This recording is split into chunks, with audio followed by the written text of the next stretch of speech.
Annyeonghaseyo!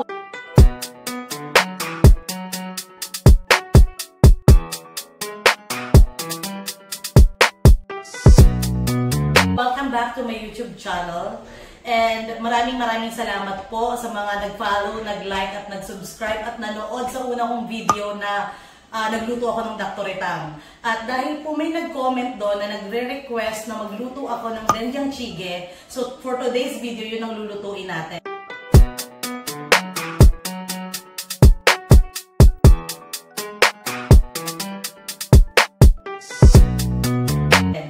Trivia lang, yung doenjang jjigae, ang mother-in-law ko ang nagturo sa akin noon.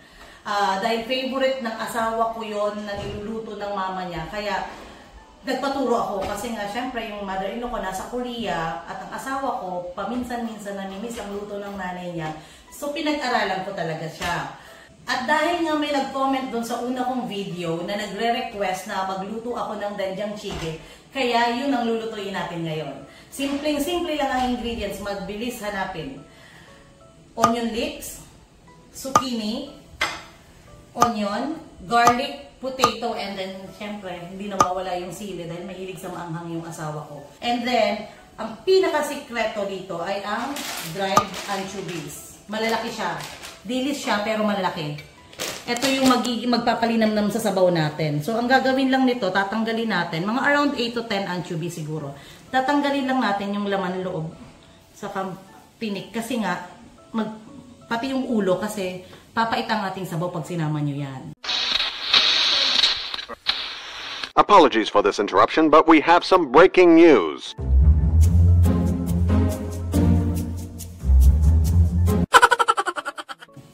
So, tatanggalin lang natin siya at pakukuluan natin sa tubig for around 10 minutes para lang makuha natin yung linamnam ng dilis. Ito magpapalasa kasi, magpapasarap.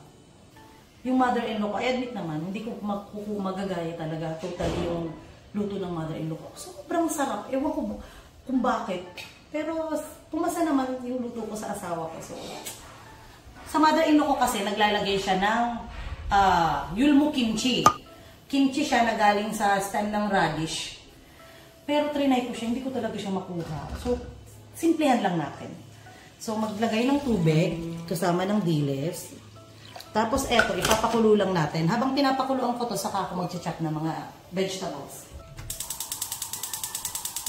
So, ikat lang natin yung mga vegetables. Ito, onion leeks. Slanting lang siya. Minsan, pa-round ang ginagawa ko. Pero today, slanting na.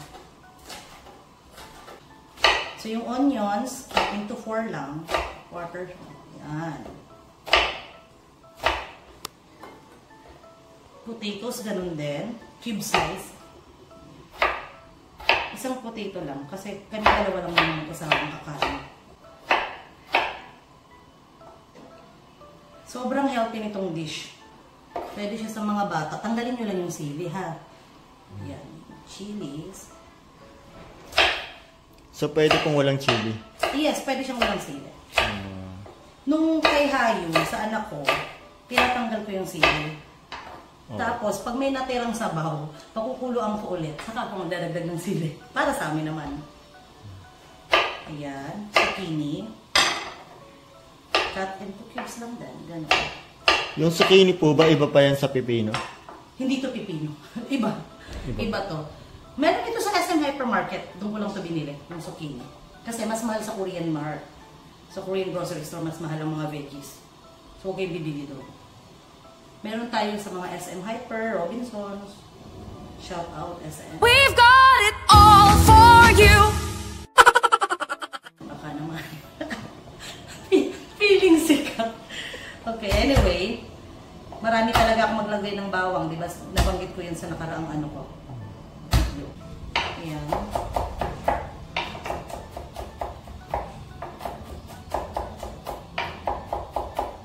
Nagtataka yung mga kasamahan ko sa bahay.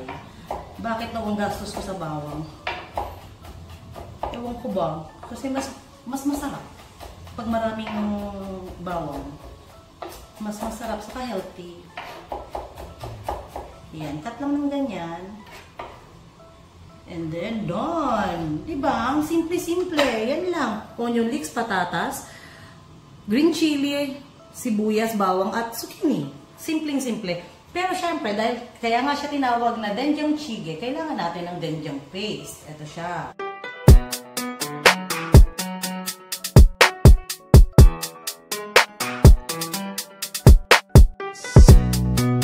Ano po ba counterpart niyan sa Philippines? Wala. Wala. Sa Korean lang to. Wala pa akong nakita na doenjang paste na gawang Pinoy or ewan ko sa kung meron sa Japan. Parang miso ng Japan. Pero magkaiba kasi sila ng lasa. So iba tong doenjang jjigae, ay doenjang paste. So anyway, tingnan natin. Yan, pakulo pa lang siya. Yan, ganyan lang, pakuluan. Hintayin natin. One eternity later. Ayan. So, tanggalin lang natin yung foam at pwede na natin tanggalin ang dilis. Pwedeng tanggalin ang dilis. Pero, sa asawa ko po, hindi ko po siya tinatanggal. Kasi favorite ng asawa ko tong dilis. So, pag nagluluto ako sa kanya, hindi ko to tinatanggal. Pero, sa inyo po, pwede nyo pong tanggalin kasi baka naman maging malangsa na masobrang sa langsa. Tapos, ang next natin gagawin is ilalagay na natin lahat ng ingredients. Potatoes, except sa onion leeks. Potatoes, green chilies, sibuyas. Lahat yan, sama-sama lang. And then, ang ating bawang. Yung zucchini, mamaya lang ng konti kasi malambot siya, mabilis siyang lumambot. And then, ilalagay na natin dyan ang doenjang. Yan. Lagay na natin doenjang. Punong-puno. Huwag kayong matakot, masarap ang doenjang. Hindi siya mapait. Yan, 2 kutsarang punong-punong-puno. Pakuluan lang sa high fire. Takpan ulit natin. Pakuluan lang. Ayan, kumukulo na siya. So, pwede na natin ilagay ang zucchini.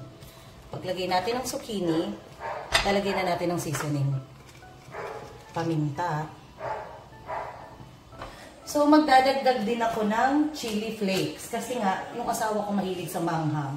And bukod doon, pampakulay ba? Para hindi, di ba? Kasi syempre parang malungkot ditong brown lang. So, magdadagdag tayo ng konting chili flakes. Hindi pala konti siya, marami. Ayan, tingnan mo. Di ba? Ang ganda ng kulay. Nag-add siya ng Ayan. Bigyan nyo ng salt para may lasa. And then, pakuluan ulit. Ayan. Okay, tanggalin nyo lang yung bubbles, Ayan. Tanggalin nyo lang to.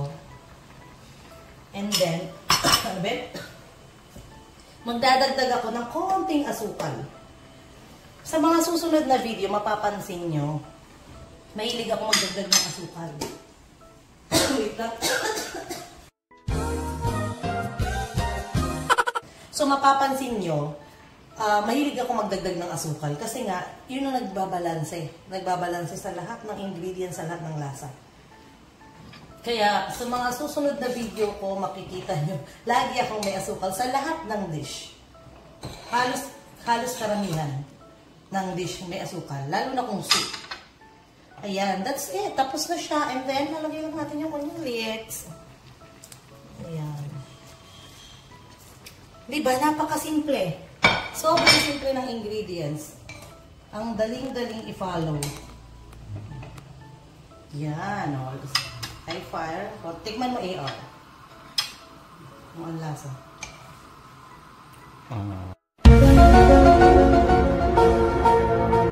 Wait lang po. Paano ba yan?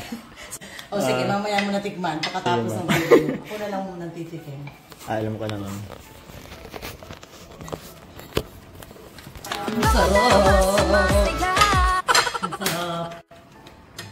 Sarap na. Okay. So, eto na siya. Tapos na siya.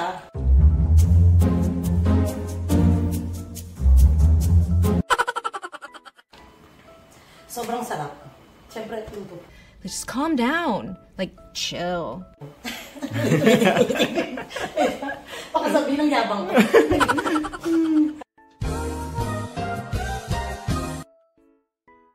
So that's it for today's video. Ito ng ating danjang chicken. Diba? Sobrang bilis ng gayahin. Sobrang bilis iluto. Mabilis hanapin ng ingredients.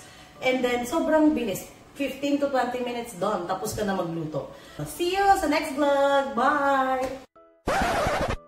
Annyeonghaseyo! Welcome back to my YouTube channel. So, for today's video, magluluto tayo ng isang Korean soup na ang tawag ay danjang jjigae. Favorite ito ng asawa ko na niluluto ng kanyang mama. Wait lang. Ang rice cooker na. Wala ka na